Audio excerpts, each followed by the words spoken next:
And today we're going to talk about 5 cases where genetic modification could be used to help people directly, from vaccine delivering fruits to cancer fighting eggs.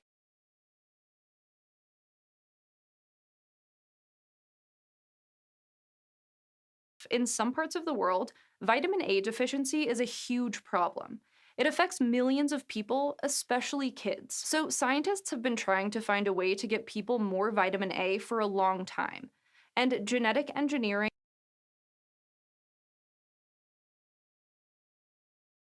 may be part of the solution. Golden rice is a genetically modified rice variety with lots of beta carotene in its grains, which is what gives it that characteristic color. And because of all that beta carotene, studies suggest just 100 to 150 grams of cooked golden rice, about a bowlful, can provide a person with roughly half the recommended daily amount of vitamin A. Rice was chosen because it's a staple in many parts of the world where vitamin A deficiency is a big problem, like Africa and Southeast Asia.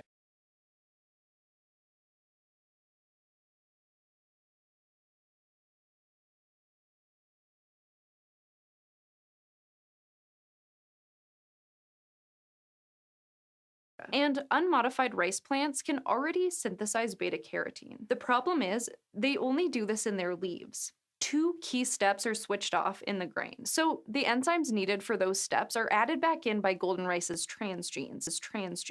The transhumanist agenda to change the human race into something else, to change the human race into something else, to change the human race into something else.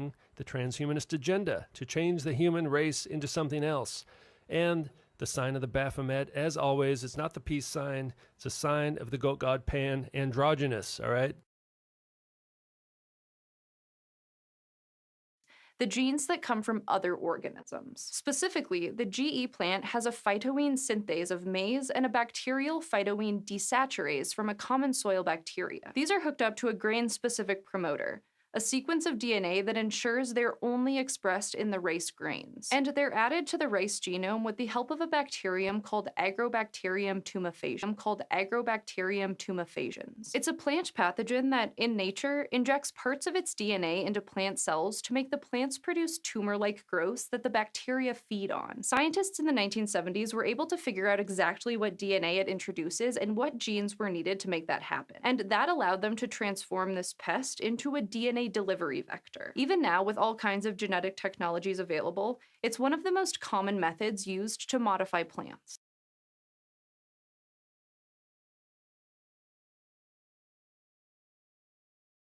People in places like the US might take for granted the fact that there are no logistical barriers keeping them from getting vaccinations to prevent some of the world's worst diseases. But vaccines generally have to stay refrigerated and be administered by a doctor.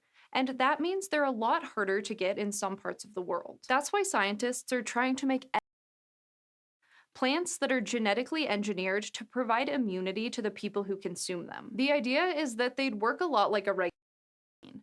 They'd deliver some benign target that looks like a key part of the dangerous pathogen, so your immune system can learn to recognize that and mount an effective defense if you're ever exposed to the real deal. Researchers have already made a banana that contains a chunk of DNA from the bacteria that causes cholera, for example. The transgene in the fruit, which encodes for a harmless part of the cholera toxin, was added using Agrobacterium. The transgene in the fruit was added using Agrobacterium. The transgene in the fruit was added using Agrobacterium. The transgene in the fruit was added using Agrobacterium in a process much like the one that created golden rice. And in the end, the bananas contained enough of the protein that one dried banana chip could be an effective vaccine dose. Banana-based vaccines are also being developed against hepatitis B, but they're likely to work best against gastrointestinal diseases like rotavirus, a highly contagious childhood stomach ailment that kills more than 200,000 children a year. That's because the bananas come into direct contact with the mucosal lining of the stomach, stimulating the immune defenses there. You could theoretically choose any edible plant for such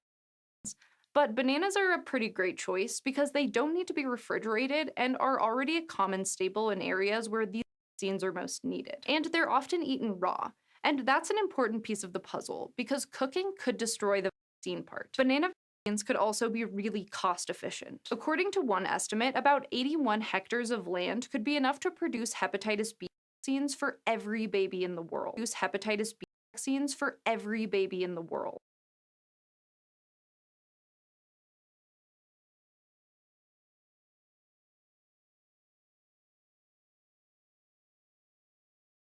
But these edible vaccines aren't quite ready to hit the world stage. There are some kinks to work out, like getting them to make reliable amounts of the inserted protein in each fruit. Perhaps the biggest hurdle, though, is simply the long path to clinical approval.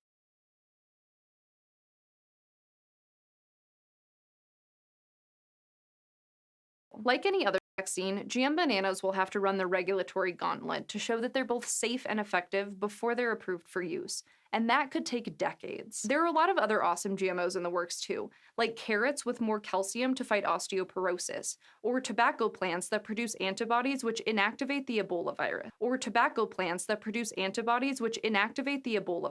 Medicago is a Quebec-based company using new technology. As Carolyn Jarvis explains, it could be a breakthrough in science. Under the hum of industrial fans, row upon row of a hardy weed grows.